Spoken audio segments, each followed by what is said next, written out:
ખુશ છે. મને આ દુનિયામાં આવવાની ખૂબ જ આતુરતા છે. સાગરની લહેરો, નદીઓ, નાળા, ઝરણા, વસંત ઋતુમાં નાચતો મોર અને ઉગતો સૂરજ, આ બધું મારે જોવું છે. પણ અચાનક આવું શું સાંભળી રહી છું?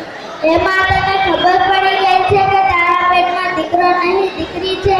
એ વાત સાંભળીને તે એવો વિચાર કર્યો છે કે તમારે ઘરમાં જ હત્યા કરી દઈશ.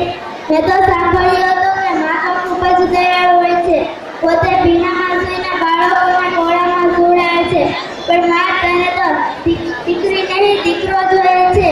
મા મને બચાવી લે, હજી પણ થોડી વાર છે. મા મને બચાવી લે. હમણાં ડોક્ટર આવીને મારા કુમળા શરીરનું દિવ્યથી નાશ કરી નાખશે. મા મને બચાવી લે, હજી પણ થોડી વાર છે. મા મને બચાવી લે.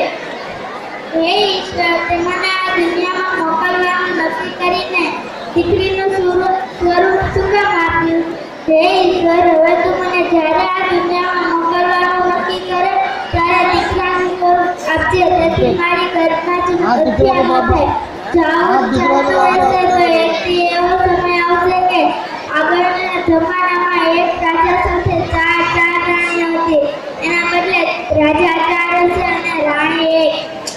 એટલા માટે કહું છું, બેટી બચાવો. દીકરી પણ દીકરાથી કમ નથી.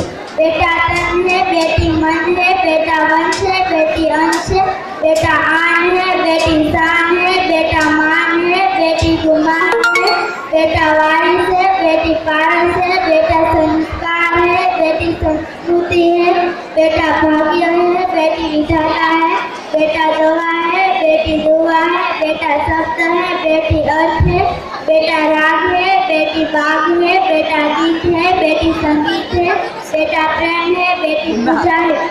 माँ मना दुनियाમાં આવવા દે. જો પુત્ર હોત તો તું મને ઉછેરી લેત. એમાં મારો શું દોષ? તું મને દહેજના લીધે પ્રેમ નથી કરતી? નહીં, તું દહેજથી ડરીશ નહીં. આ બધી તો ભૂલભુલામણી છે. થોડી કોશિશ તું કરજે, થોડી કોશિશ હું કરીશ. હું મારા પગ પર થઈ જઈશ. પછી દહેજની કોઈ મોટી વાત જ નહીં રહે. એમનો ડર નહીં રહે. જોજે માં, મારા હાથમાં પણ ઠંડી લાગશે, શરણાઈ લાગશે અને તારા આંગણાનું એક પંખી બનીને હું ઉડી જઈશ. તું મને અત્યારથી જ ન ઓરાય. હું તારો પ્રેમ ઈચ્છું છું. એક પુત્ર માટે કોઈ માસૂમ પુત્રીની બલિ આપવું એ કેટલું હદ સુધી યોગ્ય છે એ આખરે